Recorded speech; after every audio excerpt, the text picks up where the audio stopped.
that unless there is a cross in our lives, there will never be a resurrection. The Christian law of life is we have to die in order to live. Now, I do not mean, and he did not mean physically dying. He meant mortification, self-denial, the application of the cross in our lives. So that unless we die to ourselves, we cannot live with him. We do not like the cross in our lives. As a matter of fact, we'd like to escape it. As I told you last night, that's the essence of the demonic, the escape from mortification and cross and the penance. On one occasion, the Greeks came to our Lord. And we do not know what the Greeks asked our Lord. But we can guess it because of the answer of our blessed Lord to the Greeks. I think the Greeks said to our Lord, and this was within 2 weeks of his crucifixion, if you stay here among these people, they're going to kill you. Why don't you leave this land? Come to Athens. We're the country of the wise men. We've only killed one great mind in our history, and that was Socrates, and we regret it ever since that we gave him that poison. So if you stay here, you will die. If you come to Athens, you will live.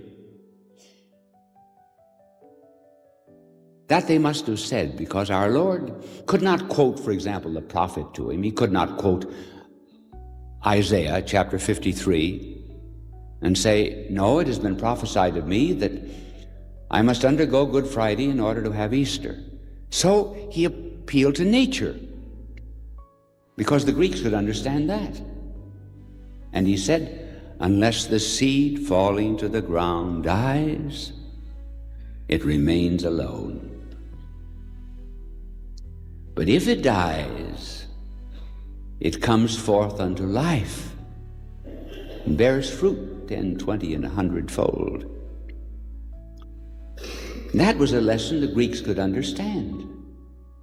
I think the great tragedy of this world is the suffering that goes to waste. People suffer and they have no one whom they can love. Love does not kill pain, but it diminishes it.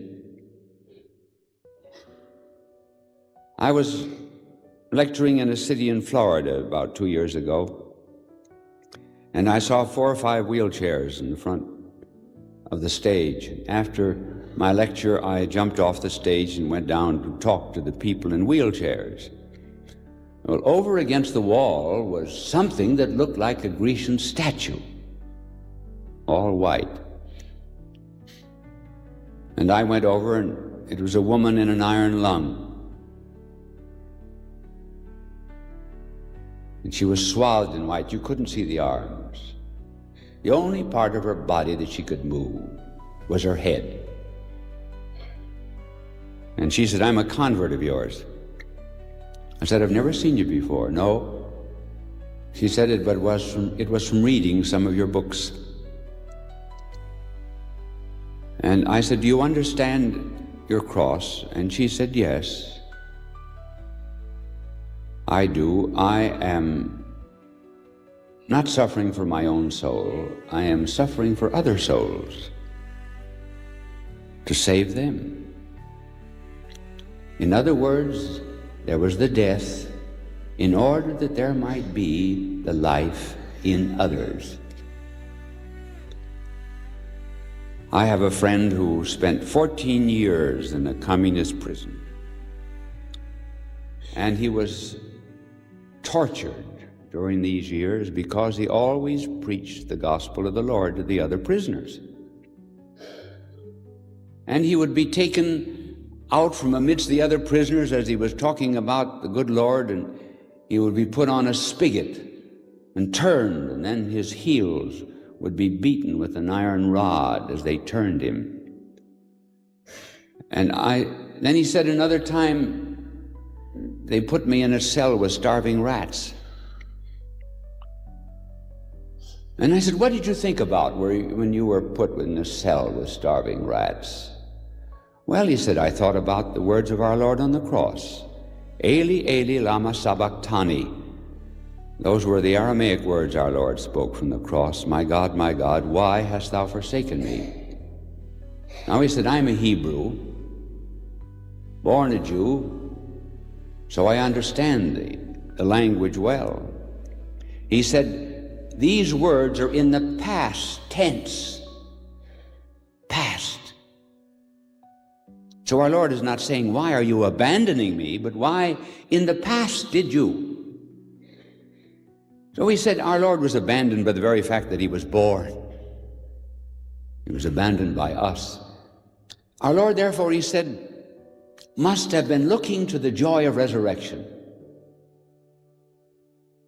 Having joy set before him, he endured the cross. And he said he considered, therefore, his crucifixion as past. Because he knew that he would come to life. So he said, that's the way I regarded the rats. I have trust in the Lord. I'm not going to perish here. I'm in his hands. I'm going to consider the rats as all finished.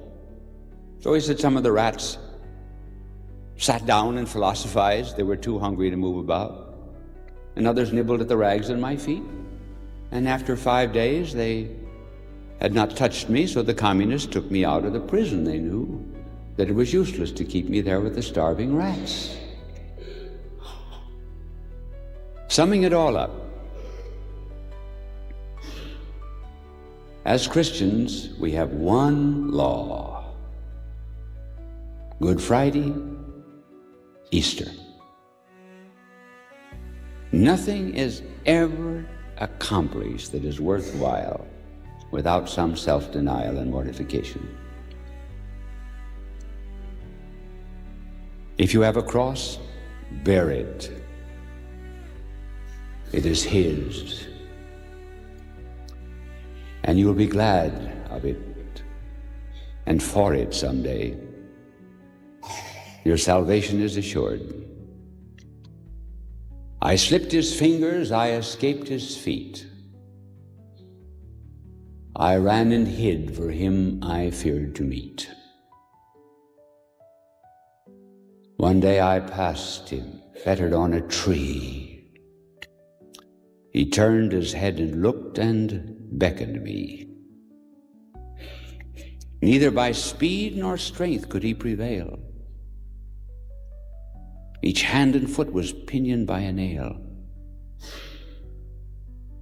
He could not run nor clasp me if he tried, but with his eyes he bade me reach his side. For pity's sake, thought I, I'll set you free. Nay, take this cross, said he, and follow me. And so did I follow him who could not move, an uncaught captive in the hands of love. God love you.